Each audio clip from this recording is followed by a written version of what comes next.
उपासक जब भ्रमात्मक सुखों को सत्य मान करके उसे भोगने की इच्छा करता है, उसी इच्छा से वो फंस जाता है।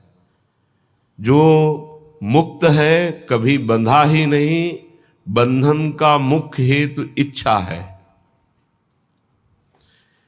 साधना का फल है इच्छा रहित हो जाना।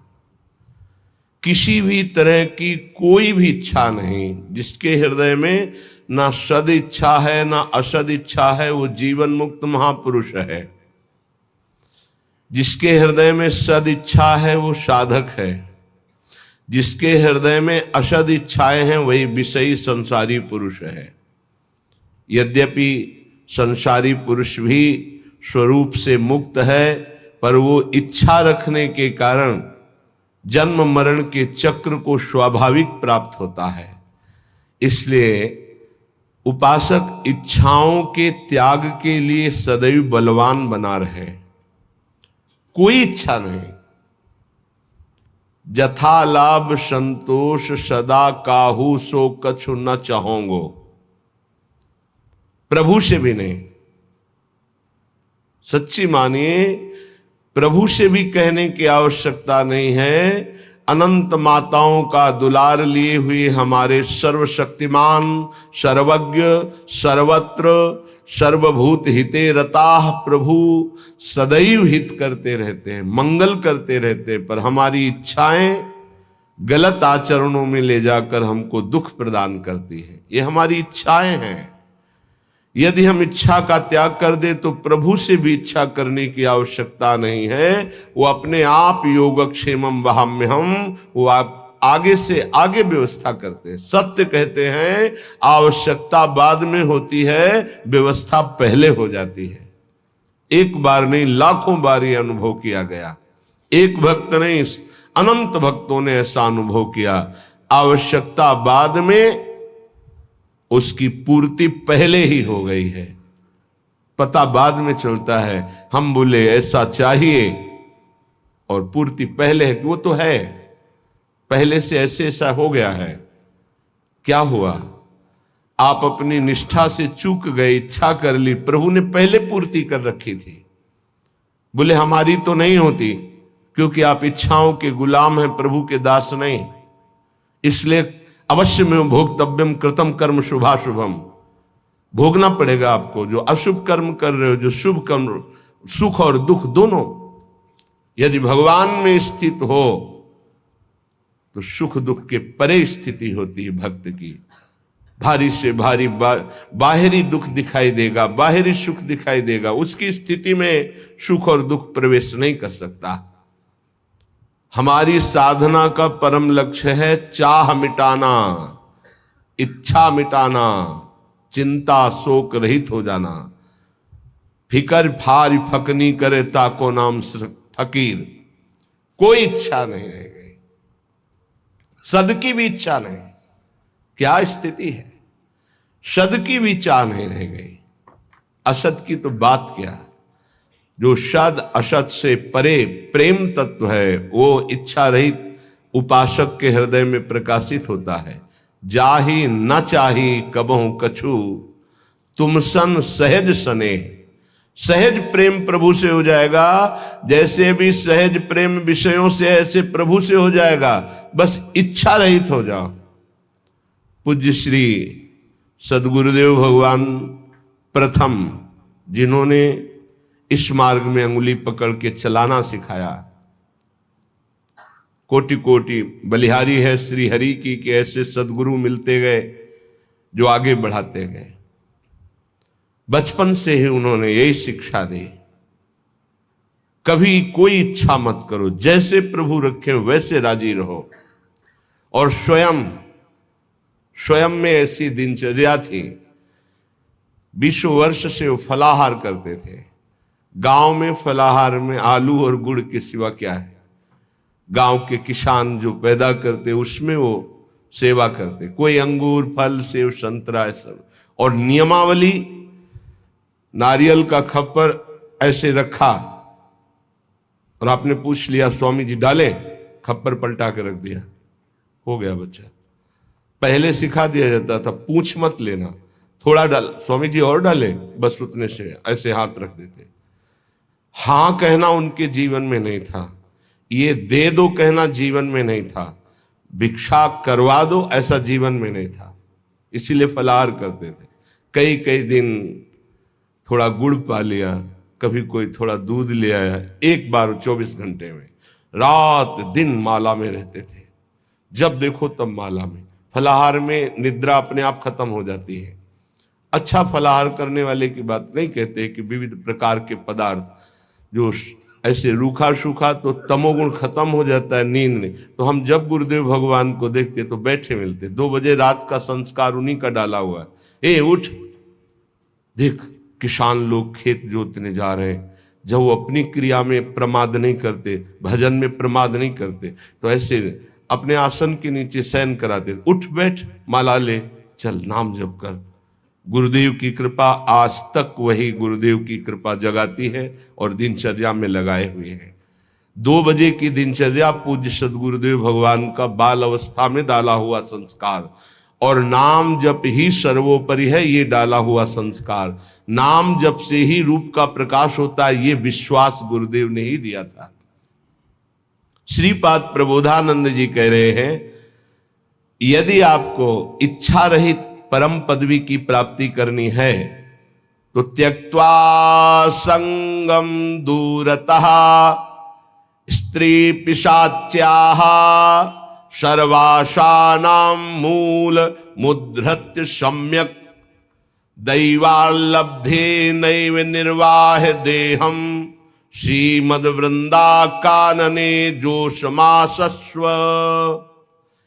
भाई, यदि तुम्हें प्रियालाल की प्राप्ति करनी है, संसार चक्र से मुक्त होना है, तो मेरी बात मान लो, संगम त्यक्त्वा, किसी का भी संग न करो। भगवत प्रेमी महात्मा ये किसी में नहीं आते हैं, ये तो जब प्रभु द्रवित होते हैं, कृपा करते हैं, तब ये संग मिलता है। जब द्रवहि दीन दयालु राघो तो साधु संगति पाई। या कहें अन्य किसी का संग नहीं, या तो असंग और या भगवत व्रत धारण करने वाले महात्माओं का संग। ये बड़े बड़े महापुरुषों के आदेश हैं। एकस चरण रहस चित्त मनंती से युंजीत तद वृत्ति साधुश्चेत प्रसंगा। या तो असंग और या तो जिनका चित्त परमात्मा में लगा हुआ है, ऐसे साधुओं का संग, अन्यथा नहीं। आगे कह रहे हैं, एक पिशाच है सबके हृदय में, काम पिशाच। यह ऐसा राक्षस है, कभी अघाने वाला नहीं। भगवान ने इसे महापापी कहा है। और ये महासनो, बहुत खाने वाला लेकिन कभी ना अघाने वाला, अर्थात भोगते भोगते मर जाओ पर कभी तृप्त नहीं हो सकते। इसलिए ये जो पुरुष शरीर का आकर्षण विपरीत शरीरों के प्रति है, ये राक्षसी भाव है। गृहस्थी में धर्मयुक्त एक पत्नी व्रत या एक पति व्रत लेकर के इस पिशाच पर विजय प्राप्त की जाती है, और विरक्ति में पूर्णतया भगवान के आश्रित होकर, गुरु भगवान के आश्रित होकर इस विकार पर विजय प्राप्त की जाती है। साधन में बड़ी ऊंचाई तक ये काम भ्रष्ट कर देता है, इसे पिशाच कहा गया है। जैसे किसी ने पूछा था कि शास्त्रों में लिखा है नरकस्य नारी, लिखा हुआ है, तो क्या स्त्री नरक है? उसका अर्थ तुम कैसे जानोगे जब भजन नहीं करते? उसमें लिखा हुआ है कि जो तुम्हारी काम भावना स्त्री के प्रति गंदी है ना, तुम्हें नरक ले जाएगी। भगवान ने कहा है, त्रिविधम नरकस्येदम द्वारम नाशन मात्मनः कामः क्रोधा तथा लोभा तस्मादेव त्रयं त्यजेत्। तुम उनमें मां भाव, देवी भाव ये नहीं कर सकते हो, तुम उनमें भोग्य भाव करोगे तो नरक पहुंचोगे। ये लिखा है नरकस्य नारी। जो नारी के प्रति काम भोग की भावना से देखता है सब माताओं बहनों की तरफ, उसका नरक जाना निश्चित है, अशुभ गति को व्यभिचारी प्राप्त होता है। जो शास्त्रों की भाषा को नहीं समझते हो, शास्त्रों के प्रति अंगुली उठाने लगते, उसमें ऐसा लिखा है। ये बड़े बड़े देशभक्त, बड़े बड़े भगवत भक्त इन्हीं माताओं से प्रकट होते हैं। हमारे भाव को पिशाच कहा गया है। ये देखो, पिशाच चढ़ जाता है तो कैसा राक्षस होता है, कैसा व्यवहार करता है। वो सृष्टि में आप आंख खोल के देख लो, मनुष्य कोई ऐसा कर सकता है? राक्षस करता है, पिशाच करता है। ये काम पिशाच है। ये चढ़ जाए तो पूज्य और जिनका हम रक्षण करना चाहिए उनका शोषण प्रारंभ कर देता है। ये ऐसा नीच है, भगवान बचावे। बहुत ही पापी है, बहुत ही खाने वाला, कभी ना घाने वाला, इसलिए इसको कहा गया है। जहां कोई अर्थ भावना को नहीं समझ पाता है वहां शास्त्र पर अंगुली उठाता है। जैसे इस श्लोक को अगर साधारण शब्दों में लिया जाए और उसका उत्तर दिया, गलत हो जाएगा। संगम त्यक्त्वा स्त्री पिशाच्याः, इसका भाव है स्त्री के प्रति जो काम भाव तुम रखते हो पिशाच भाव है, तुम्हें राक्षस बना देगा। इसलिए भगवत प्रेमी महात्माओं का संग और असंग और विपरीत शरीरों के प्रति काम भाव का चिंतन, ये तुम्हें राक्षस बना देगा। राक्षस राक्षस जो अपनी ही केवल वासनाओं की पूर्ति चाहता है, वो जैसे भी हो उसे राक्षस कहते हैं। समस्त वासनाओं पर सम्यक प्रकार से विजय प्राप्त किए हुए महात्मा को भगवत साक्षात्कार होता है। जिसे एक बार भगवत साक्षात्कार हो जाता है, वो जिधर देखता है उधर वही दिखाई देते हैं। रूप छके घूमत रहे, तन को तनिक न भान, नारायण दीर्घ जल भाई यह प्रेम पहचान। ऐसा थोड़ी कि तुम बोल दो कि मैं डॉक्टर हूं तो डिग्री है तुम्हारे पास, चलो ऑपरेशन करके दिखाओ, सम्यक रूप से तब माना जाएगा। ऐसे ही तुम भगवत साक्षात्कार की हो तो काम क्रोध लोभ मोह मद मत्सर इनके विजेता होगे। मान अपमान निंदा स्तुति इनको समान समझने वाले होगे। तभी कह रहे सम्यक रूप से समस्त वासनाओं का मूलच्छेद करके जो दैव के द्वारा प्राप्त, प्रारब्ध के द्वारा प्राप्त शरीर पोषण को करते हुए, देह यात्रा का निर्वाह करते हुए रात दिन भजन करता है, उसके हृदय में प्रेम प्रकाशित होता है। फिर ध्यान दीजिए, संगम त्यक्त्वा, समस्त संगों का त्यागी कहां से होता है? भगवत प्रेमी महात्माओं के संग से। सर्व संगोपहो ही माम, संतों का संग सब संगों का त्याग करा देता है। फिर कहे स्त्री पिशाच्याः, ये जो पिशाच भाव राक्षस भाव माताओं बहनों के प्रति या प्रतिकूल शरीरों के प्रति भोगने का है, ये तुम्हारी दुर्गति कर देगा, इसका त्याग करो। सम्यक रूप से समस्त वासनाओं का मूलच्छेद करके देह निर्वाह के लिए जो भगवत विधान से होता है उसको महलों में रखे चाहे झोपड़ी में वास दे, कोई इच्छा नहीं, ऐसी देह यात्रा का निर्वाह करते हुए वो महापुरुष भगवत साक्षात्कार के योग्य हो जाता है। उसके हृदय में प्रीति प्रकाशित हो जाती है।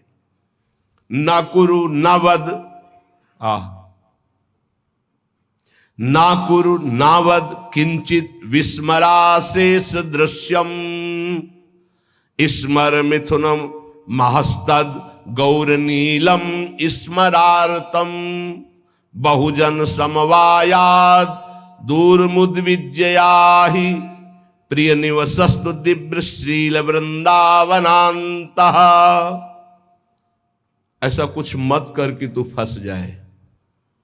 कितने कृपालु हैं हमारे गुरुजन महापुरुष, बड़े प्यार से कह रहे हैं कि तू अभी समझता नहीं है।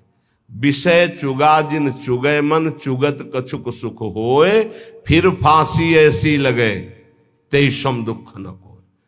आपको भोगने में तो लगता है बहुत अच्छा है, लेकिन उसके अंदर जो आसक्ति रूपी कांटा है वो जब फंस जाएगा तो तड़पड़ाओगे, तड़पोगे, निकल नहीं सकते। ये ऐसा दलदल है कि गुरु कृपा निकाले या हरि कृपा निकाले, दूसरा निकाल नहीं सकता। पक्का समझ लीजिए, जानते हुए भी कि ये गलत है, नहीं करना चाहिए, आप वही करोगे। यदि आपके हृदय में गुरु चरणों का आश्रय और नाम जप नहीं तो तुम्हारी ताकत नहीं कि तुम रुक जाओ।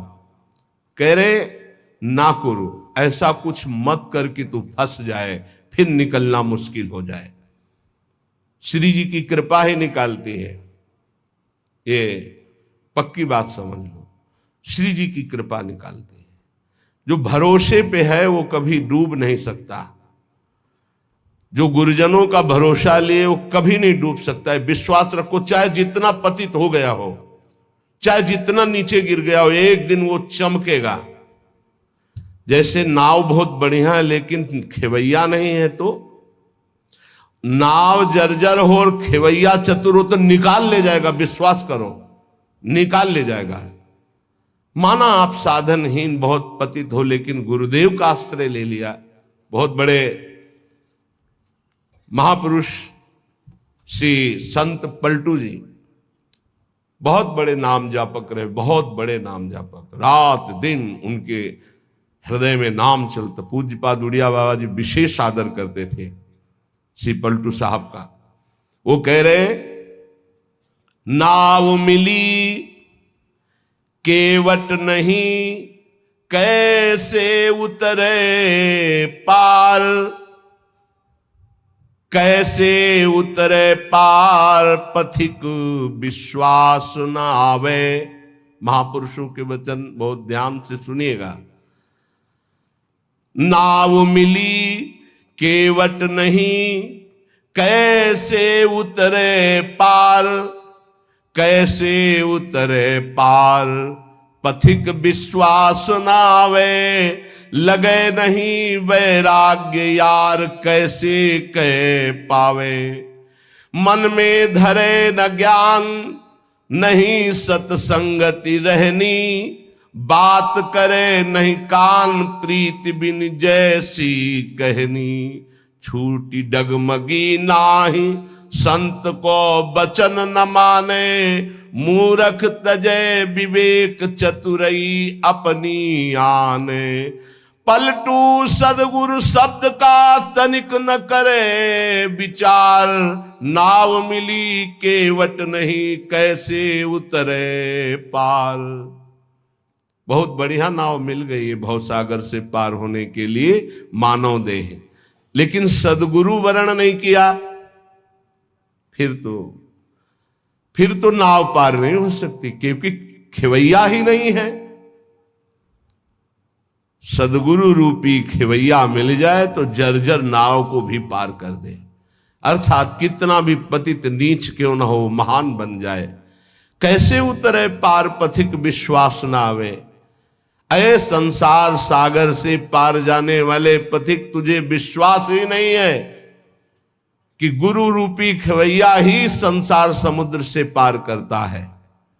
लगे नहीं वैराग्य यार, कैसे कह पावे। हरि रूपी मित्र को कैसे तुम प्राप्त कर सकते हो, यदि गुरु से अनुराग नहीं हो, संसार से वैराग्य नहीं। मन में धरे न ज्ञान नहीं, सत्संगति रहनी। जो सत्संग सुनते हो मन में धरते नहीं हो, वैसी रहनी नहीं है, तो बात करे नहीं कान, प्रीति बिनु जैसे कहनी। लाखों बातें करो, बातन प्रीति न होई सखीरी। बातों से काल पर विजय प्राप्त नहीं कर सकते, बातों से माया पर विजय प्राप्त नहीं कर सकते, बातों से काम क्रोध पर विजय प्राप्त नहीं कर सकते। सत्संग में जो सुना, गुरुदेव ने जो नाम मंत्र दिया, वो तो तुम स्वीकार नहीं कर रहे, अर्थात निरंतर जप नहीं रहे। छूटी डगमगी नाहि, संत को वचन न माने। तुमने संत की आज्ञा का पालन नहीं किया, इसलिए तुम्हारी नाव डगमगा करके भंवर में फंस रही है। मूरख तजय विवेक चतुरई अपनी आने। विवेक है नहीं, बड़े बुद्धिमान बनते हो, फंस जाओगे। पलटू सदगुरु शब्द का ये बहुत बड़ा विजय का पताका है, सदगुरु द्वारा दिया हुआ नाम मंत्र। ध्यान रखना, सदगुरु का शब्द कोई साधारण नहीं है। उनका शब्द ऐसा महान शक्तिशाली है कि माया का अंधकार नष्ट होता चला जाएगा। अज्ञान तिमिरांधस्य ज्ञानांजन शलाकया चक्षुरुन्मीलितं येन तस्मै श्री गुरुवे नमः। बंदो गुरुपद कंज कृपा सिंधु नर रूप हरि, महामोहतम पुंज जासु बचन बचन रवि कर निकर। बस गुरु के शब्द पर ध्यान दे दे। पलटू सदगुरु शब्द का तनिक न करे विचार, तो नाव मिली केवट नहीं, कैसे उतरे पार। मत करो ऐसा कोई कर्म जिससे तू फंस जाए। धोबिया फिर मर जाएगा, चादर ली जाए धोए। ये बहुत सुंदर मानव देह मिला है, बहुत गंदगी में इसको डुबो रहे हो, मन मानी आचरण कर रहे हो, बहुत भोगना पड़ेगा। अभी समझ में नहीं आ रहा है, अभी इसलिए समझ में नहीं आ रहा कि समय है। चाहे जो बोलो, चाहे पाप कर्म बोलो, चाहे पुण्य कर्म, कोई बोलने वाला नहीं तुम्हें, लेकिन जब फसल काटोगे तब पता चलेगा तुमने बोया क्या था। माना कि अब फसल में बहुत बढ़िया आम और अंगूर की बेल लगा दी, लेकिन पीछे बम्बूल बोए हो तो आम खाने को अभी नहीं मिलेंगे। ये आगे की फसल है, अभी काटो पीछे की फसल। इसीलिए बड़े बड़े साधकों को, संतों को देखा जाता है शारीरिक दंड भोगते हुए, क्योंकि वो पिछली फसल है। तो तुम कैसे बच जाओगे? तुम दान पुण्य करके बच जाओगे? नहीं। इसलिए अभी समय है, अभी समय है। धोबिया फिर मर जाएगा, चादर लीजिए धोए। डंके की चोट में कबीरदास जी कहते हैं, चदरिया झीनी रे झीनी, हमको जैसी दी थी वैसी की वैसी धरी दीनी, चदरिया झीनी रे झीनी। आज तक इस चादर को कभी गंदा दाग नहीं लगने दिया। हे हरि, जैसा दिया था वैसा वापस। चादर लीजिए धोए, मैल है बहुत समानी, बहुत जन्मों से तुम्हारे मन में गंदगी भरी है। चल सदगुरु के घाट, भरा जा निर्मल पानी। इस मन, तन, बुद्धि, इनकी गंदगी कहां धोई जाती है? सदगुरु के दरबार में। चल सदगुरु के घाट, भरा जा निर्मल पानी। निर्मल पानी ज्ञान। ऐसा नहीं करना चाहिए, ऐसा करो, ऐसा नहीं करना चाहिए। अगर आप बात मान गए तो पुराने पाप भस्म हो जाएंगे, नया पाप बनेगा नहीं, और जिससे शरीर की रचना होगी उसे भोग लो। नाम जप करते हुए ऐसी सामर्थ आ जाएगी। चादर भई पुरानी, दिनों दिन बार न की जाए। देर मत कर, पता नहीं कब मर जाएगा, कब शरीर छूट जाएगा, कोई भरोसा नहीं, कोई भरोसा नहीं। रोज फूल लेने आते थे हितधाम, 2-3 दिन जब नहीं आए तो बगीचा था ना फूलों का, तो माली से पूछा कि वो दिखाई नहीं देते, तो उनका तो पधार गए। अरे इतने स्वस्थ एकदम तेजस्वी कैसे पधार गए? बोले दिल फेल हो गया। वो आसन में बैठे थे, श्री जी का प्रसाद ला रहे थे, प्रसाद सामने पहुंच नहीं पाया और वो पहुंच गए, शरीर छूट गया। बहुत हृदय में कि अरे इतनी स्वस्थ, इतनी कम अवस्था। चादर भई पुरानी, दिनों दिन बार न कीजिए, देर मत कीजिए, धो डालिए, पता नहीं कब छूट जाए शरीर। कैसे? सत्संगत में सौंद ज्ञान का साबुन दीजिए, छूटे कलमल दाग, नाम का कलप लगावे। चलिए चादर ओढ़, बहुर नहीं भव जल आवे। पलटू ऐसा कीजिए, मन नहीं मैला होए। धोबिया फिर मर जाएगा, चादर लीजिए धोए। क्या बात, क्या महापुरुषों की बात। सत्संग रूपी साबुन लगाकर मन के मैल को मिटा दो। जो सत्संग में सुन रहे हो, जो गुरुदेव ने नाम दिया है, वो तुम्हें निर्मल कर देगा जितना अधिक जपोगे।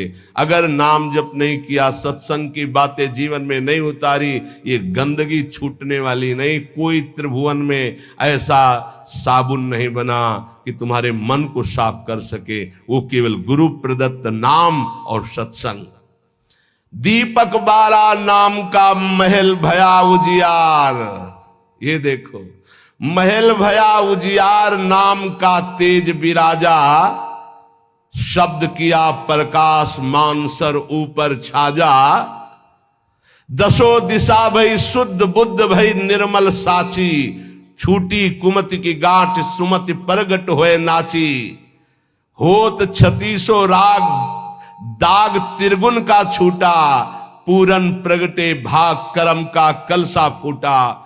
पलटू अंधियारी मिटी, बाती दीन्ही टार। और दीपक बारा नाम का तो महल भया उजियार। हे अमृत है इन महापुरुषों का अनुभव। दीपक बारा नाम का महल भया उजियार। जिस समय राधा राधा राधा राधा राधा राधा, अज्ञान अंधकार नष्ट हो गया। गोस्वामी जी का अनुभव है, तुलसीदास जी महाराज का। राम नाम मणिदीप धरी जीह दे हरिद्वार, तुलसी भीतर बाहरो जो चाह सुजियार। बाहर भी उन्नति और अंदर भी उन्नति, अंदर अध्यात्म के सद्गुण और बाहर नाना प्रकार की सुख सामग्रियां ये घेर लेगी जिस दिन तुम्हारी जिह्वा पे निरंतर नाम चलने लगेगा। महल भया उजियार नाम का तेज विराजा। प्रकाश में क्या पड़ा हुआ है दिखाई देता है, अंधेरे में रस्सी का सांप नजर आता है, प्रकाश में समझ में आता है ये गंदी बात है, ये अच्छी बात है, इससे हमारी सदगति होगी, इससे दुर्गति होगी, नहीं करना हमको।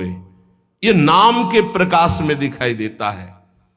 जैसे नाम की महिमा सुनी और संसार में रत गलत आचरण करने वाले नौजवान भाई सुने तो आके वर्णन करते, मैंने ये त्याग दिया। क्यों? क्योंकि नाम का प्रकाश हुआ, बल मिला और समझे कि गलत है तो उसका त्याग कर दिया। महल भया उजियार नाम का तेज विराजा, और शब्द किया प्रकाश मान स्वरूप पर छाजा। गुरुदेव ने जो शब्द दिया, जब उसका प्रकाश हुआ तो मन के ऊपर अब हमारा अधिकार हो गया, मान स्वरूप पर छाजा।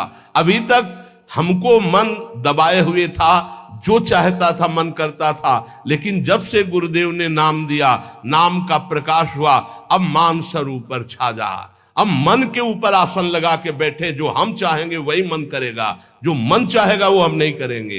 ये स्थिति नाम के प्रभाव से मन को मार दिया, निर्विषय कर दिया। किसने? नाम जापक ने। दसों दिशा भई शुद्ध बुद्ध भई निर्मल सांची। अब वो कहीं त्रिभुवन में जाए,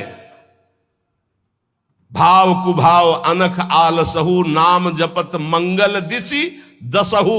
दसों दिशाएं शुद्ध बुद्ध आनंद प्रदान करने वाली हो गई, क्योंकि जहां है वो नाम जप कर रहा है। छूटी कुमति की गांठ सुमति परगट होए नाची। कुमति का नाश हो गया, सुमति का प्रकाश होकर हृदय में सुमति नृत्य कर रही। हो 36 राग, जो धर्म के 36 लक्षण हैं वो प्रकाशित हो जाते हैं उसके अंदर, भागवत में वर्णन है। और दाग त्रिगुण का छूटा, सतोगुण रजोगुण तमोगुण तीनों से ऊपर उठकर वो त्रिगुणातीत अवस्था को प्राप्त हो गया नाम जापक। पूरन प्रगटे भाग कर्म का कलसा फूटा, समस्त कर्म संचित भस्म हो गए, क्रियमाण निष्फल हो गए, प्रारब्ध निष्प्रभावित हो गया। ये नाम जापक का। पलटू अंधियारी मिट्टी बाती दीन ही टार, दीपक बारा नाम का महल भया उजियार। सच्ची वाणी है, त्रिभुवन में नाम के समान कोई नहीं है। विश्वास कर लोगे पार हो जाओगे, भटकने की जरूरत नहीं। बस राधा राधा राधा, सब ज्ञान विज्ञान हृदय में प्रकाशित हो जाएगा। और डरना नहीं, कोई भी त्रिभुवन में नाम जापक को पराजय नहीं दिखा सकता, ये बात पक्की समझ लेना। कभी भी हरि का एक स्वभाव है, कोई उनको गाली दे दे, अपमान कर दे, उनकी निंदा कर दे, वो पिता के समान सह लेते हैं, क्षमा कर देते हैं। लेकिन उनके भक्त का अपमान कर दे तो राम रोष पावक सो जरई। जो अपमान भक्त कर करई, तुम चुप रहना, तुम मत बोलना। जो अपमान भक्त कर करई, राम रोष पावक सो जरई। पलटू साहब कह रहे, नाम जापक कभी डरना मत, कभी भय मत करना और कभी लड़ना मत। हरि अपनो अपमान सह जन की सही न जाए। हरि का अपमान कर दोगे सह जाएंगे, कैसे भी वो बड़े कृपालु हैं, अनंत माताओं का प्यार रखते हैं, चल उद्दंडता कर ले। हरि अपनो अपमान से जन की सही न जाए, जन की सही न जाए, दुर्वासा की क्या गति की नहीं। महान तपस्वी, दूब का रस पीने वाला, बलकल की लंगोटी लगाने वाला, उनको ये भ्रम हो गया कि चक्रवर्ती सम्राट रानियों के बीच में रहने वाला मेरे से बढ़कर भजनानंदी कैसे हो सकता है। जाकर के कृत्या प्रकट कर दी उनको, अम्बरीश जी को कष्ट देने के लिए दुर्वासा जी के द्वारा प्रकट की हुई कृत्या भगवान के निज पार्षद सुदर्शन जी ने भस्म कर दिया और त्रिभुवन में दौड़ाया दुर्वासा जी को। अंततोगत्वा अम्बरीश जी के पैरों में गिरना पड़ा महान तपस्वी भगवत स्वरूप दुर्वासा जी को। जन की सही न जाए दुर्वासा की क्या गति कीन्हा, और भुवन चतुर्दश फिरे सबे दुरियाए जो दीन्हा। सबसे पहले भाग कर गए भगवान शंकर की शरण में, क्योंकि भगवान शंकर के अंश से प्रकट हुए दुर्वासा जी है। भगवान शंकर ने कहा मैं हरि का द्रोह करने वाले को तो विचार पूर्वक रास्ता बता सकता हूं, लेकिन हरिदास का, भगवान के भक्त का द्रोह कर दे, ये मेरी सामर्थ्य नहीं कि मैं इस समय सुदर्शन को प्रार्थना करके रोक सकूं या तुम्हें कैलाश में रख सकूं। तुरंत यहां से निकलो। सबे दुरियाए जो दीन्हा, ब्रह्मा जी के पास गए। ब्रह्मा जी ने कहा तत्काल निकलो, नहीं सुदर्शन चक्र का अनर्थ कर देगा ब्रह्मलोक में। हरि के पास गए और कहा आपका एक व्रत है कि मेरी शरण में चाहे जितना बड़ा अपराधी आ जाए मैं कभी त्यागता नहीं हूं।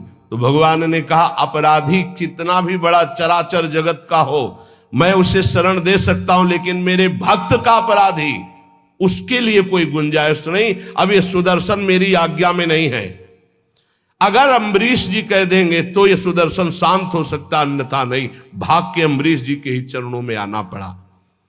पाही पाही करी परे जबे हरि चरण न जाई, तब हरि दीनी जवाब मोर बस नाही गुसाई। मोर द्रोह करी बचे करो जन द्रोहक नासा, माफ करे अम्बरीश बचोगे तबई दुर्वासा। मेरा अपराध कर दे तो मैं क्षमा कर सकता हूं, भक्त का अपराध कर दे तो नहीं। इसलिए जाओ, अगर अम्बरीश जी क्षमा करें तो क्षमा हो सकती है। तो पलटू द्रोही संत कर तिन्हे सुदर्शन खाए, हरि अपनो अपमान से जन की सही न जाए। इसलिए निर्भय निश्चिंत होकर के निरंतर नाम जप करो। श्रीपाद प्रबोधानंद जी कह रहे मत करो, ऐसा कोई कर्म मत कर जिससे तेरी दुर्गति हो जाए। नावद, ऐसी कोई बात मत बोल जिससे तेरे को अपराध लग जाए। ये वाणी है अमोल, बहुत विचार पूर्वक बोलना चाहिए। विस्मराशेष दृश्यम, भगवत प्राप्ति का स्वरूप है कि संसार और शरीर की याद न रह जाए। क्या कर, स्मर मिथुन महस्तत् गौर नीलम स्मरार्थम। जिनका स्मरण करना परम मंगलमय है, ऐसे श्यामा श्याम गौर श्याम जोड़ी का स्मरण कर। संसार के संपूर्ण भोगों का विस्मरण हो जाए। कुछ मत बोल अपराध करने वाली बात, कुछ मत कर अपराध करने वाली क्रियाएं। सदैव गौर श्याम प्रिया प्रीतम का स्मरण कर। बहुजन समवायाद दूर मुद विजयाही, बहुत लोगों से मिलना छोड़ दे। साधक को जिसको भगवत प्राप्ति करनी हो, ये प्रपंच कभी ना पाले, ये प्रचार प्रसार के चक्कर में ना पड़े, प्रवचन के चक्कर में ना पड़े। हमारी प्रार्थना मान लेना, भगत के चक्कर में ना पड़े, पहले भगवान के चक्कर में पड़े। पहले भगवान के चक्कर में पड़कर माया चक्कर से मुक्त हो, फिर भगवान जो करवावे उनकी इच्छा की बात है। उपासक बिल्कुल सावधान रहे, तब तक मौन का आश्रय ले जब तक भगवत प्राप्ति न हो जाए। किसी के पास बैठने की बिल्कुल जरूरत नहीं है। चार उपासक बैठकर परस्पर बोधयंतः भगवत चर्चा कर लो, वो बात ठीक है, लेकिन दूसरे को उपदेश देने की गलती मत करना, नहीं तो फंस जाओगे। उपदेश देने की सामर्थ्य गुरुदेव जब आज्ञा करते हैं और वो भगवत प्राप्त हो जाता है तब, अन्यथा नहीं। अन्यथा तो जो तुम उपदेश करोगे वही तुम्हारे में प्रश्न आ जाएगा, फेल हो जाओगे।